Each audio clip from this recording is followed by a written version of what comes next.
Atlanta, Georgia. Man, one thing I do remember is Derek Brown's big butt across from me. It was a cool day. Cool day, obviously, being on the side of the field that I was on.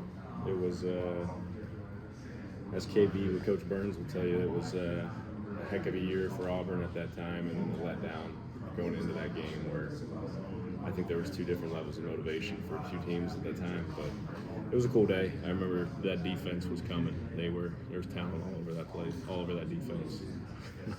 I remember it was Joe Holland. That was the D. Yeah, Jeff Holland. Jeff Holland. Yeah, they were intimidating. We were ready for them that day, but they were good up front. I remember that. That was a cool day. You guys saw us going up against Derek Brown or Derek Brown was a young guy. I'm trying to think who 91 would have been. He was a young guy at the time. Derek, I think, was a sophomore. Nick that Coe. year. Nick. Yeah. He was great a athlete. freshman, I think, at the time. He was special. We knew, or at least we thought going into that game.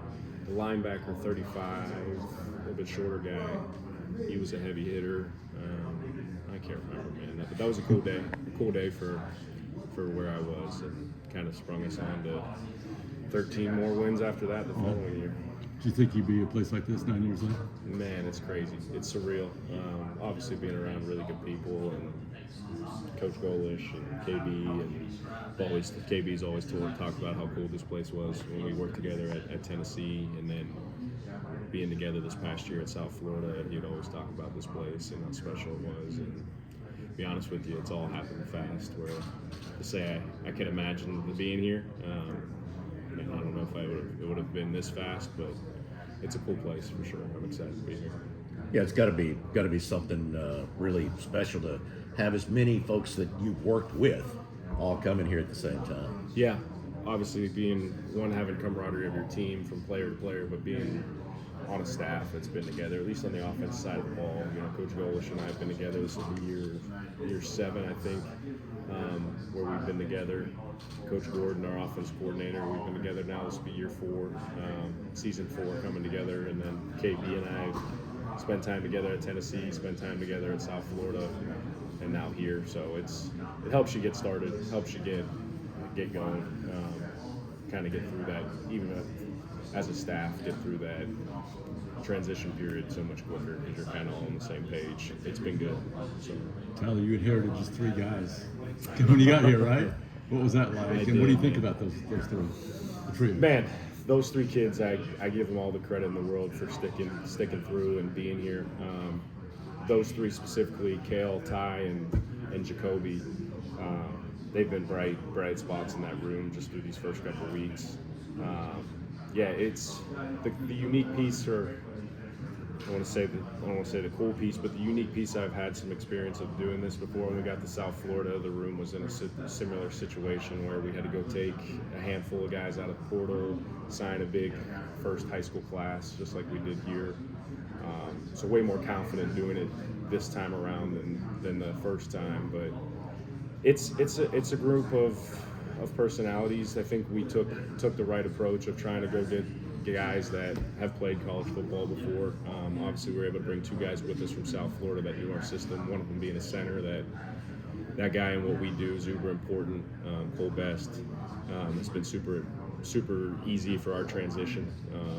He's been helping the guys in the room. Same with Cole Skinner, learn it, and then going to get a couple other guys that have played a bunch of college football. And then we had to build it from the bottom up, from the depth side of things too, where you had to add some young guys into that room from freshman, sophomore class. That I think we got the right guys there, and then this freshman class that we brought in, the 26 class, is talented as they come. Really excited about all of them. 4 of them came at the mid-year. There'll be 1 more that comes in May. But I think more I've been in this game and been in what we've done, if you got tough, smart dudes that love football up front, you can go win with them. Which is what we had at South Florida this past year. Is you may not have had the highest rated recruit or the biggest or the tallest O-line, but you had dudes that were tough and smart and loved playing for each other, and I think that was a big reason why we were really successful on offense, to be honest with you. Coach Golish and Joel both have talked about the importance of the two Coles, but especially having your anchor there at center. Just just talk a little bit about them understanding not just what you're going to do game day, but all the preparation, everything leading up to it. Yeah, I think what we do offensively is unique enough where that position has to be trained, and the experience he has, it's different than most offenses in the sense of how fast we play. But I think having him, from the camaraderie he has with the other guys that came from the last place, and more importantly, the camaraderie he has with the quarterback, with Byram. I think that gives Byram, a hair more confidence that he's got a center there, the guys he's been catching the snap from for the past 2 years. But he's a leader. Cole's an alpha as they come, in terms of he's not afraid to speak up when it's not right. He'll speak up when it is right. He's worked himself into that, to be honest with you. When I got to South Florida, Cole Best was a guy that was young, in a depth position. Never really knew how much he was going to really see the field, to be honest with you. And everything he's earned, or everything he's gotten, he's earned. He's a workhorse. But talking from the strength and conditioning staff to the medical staff, like having him here in a bunch of different facets, from how he runs the locker room to how he runs the weight room, it's been a huge help for them, even too, in the transition of establishing a culture, which we talk about all the time in the O-line room, that not only are we protecting the team, protecting the franchise, protecting the quarterback, we're also setting the culture for the program, right? When things don't go well in a game or in a day, they're going to look at this group first. And he believes that, he understands that he's level-headed he's high energy, but he knows no matter how bad or good it could be going, he's got to be the same guy every day. And establishing that, especially with the young group that we have, those guys being able to see a guy like that day in and day out, just from a cultural standpoint, along with being the football player that he is, I think will speak and will help this program for years to come. Those young guys got the right guy to look up to, which is really rewarding, and makes me feel better, makes me sleep better at night, that the guys coming up in the ranks will have the right guy to look up to. Tyler, what does that process look like? You mentioned taking over at USF. You had a similar rebuild along the offensive line. Mm-hmm. What does spring look like when you have so many new guys, when you have a brand new starting five on the O-line, only a couple guys have ever played with each other, you're trying to get everybody in the system? I guess just what are kind of your overall thoughts on how you get an offensive line group to gel in spring practice?